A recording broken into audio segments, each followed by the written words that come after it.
All right. I want to thank you all for really staying for this. It's almost right over almost 7 hours now. All right.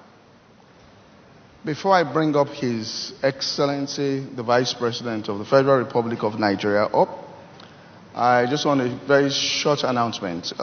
We do run what we call, and this is an offshoot of the platform, and it's a young professional boot camp. And these are for young professionals between the ages of 20 to 25. And they go on a retreat, and they are trained on principles of leadership and entrepreneurship. And so I did offer that the best of the students will give him 2 minutes to speak to the nation. So we had a competition among 500 of them, and this young man, Abiodun Jinodu, won. So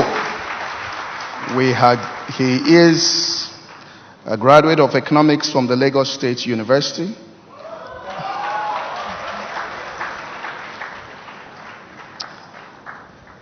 And currently he's in the Human Resources Department of Lafarge Africa PLC. So he will speak on his story of Nigeria for 3 minutes. So where are you? Mr. Abiodun Jinodu. All right.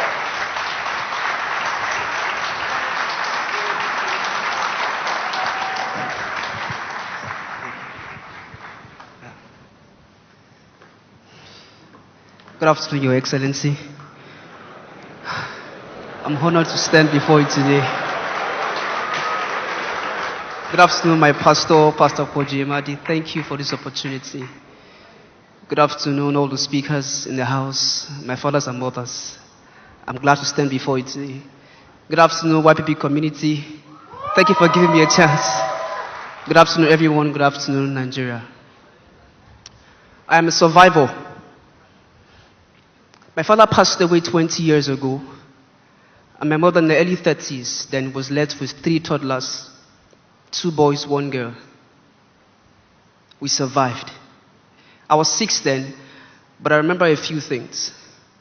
I remember the confusion.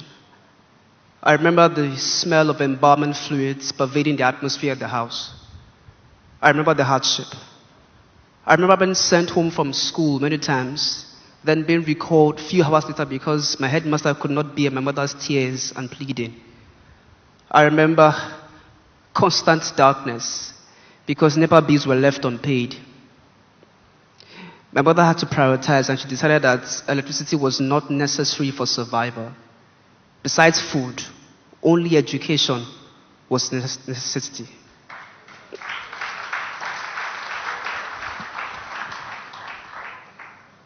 We survived. And I remember 2004. My brother and sister had gotten admission to the university at the same time in 2004. And my mother, whose only education was the senior certification, decided to send our kids to the university with a meager income from a small shop. Wasn't this going too far? But she did. And up until that time, 2004, we had survived, merely survived, like every other Nigerian. Every Nigerian has a survival story. Everyone here. We are survivors. The same conditions you think will break us are the same ones that make us. We are made strong by adversity. Like plants sowed into concrete, we will break through the concrete and we will sprout. But I realize that sometimes survival can be the enemy of thriving, just as good is the enemy of great. And I think it's time for us to quit surviving and start thriving. Back to my story. With the help of God, my mother single-handedly sent all our kids to school, and today she has 3 university graduates, including a medical doctor. And I'll tell you how that happened. I don't have much time, but thresholds. Every human endeavor has thresholds. Thresholds are a point beyond which progress becomes too costly and seemingly impossible. At the gates of thresholds lies adversity. And we may pull back adversity, but when we embrace adversity and press further, we enter into a realm of endless possibilities. Our adversity and our threshold was secondary education, but we persisted further.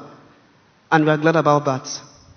To round this up, I challenge everyone today, especially the Nigerian students, that it's not enough to get a degree and just get a job and live a secure life. Persist further. Go further. Build a career until you become a global voice. I challenge every business owner that it's not enough to start a business to just get by. As good as that is, persist further. Build a built-to-last empire. And I challenge the government that it's not enough to provide social amenities. As good as that is, persist further. Build a system that works. Thank you.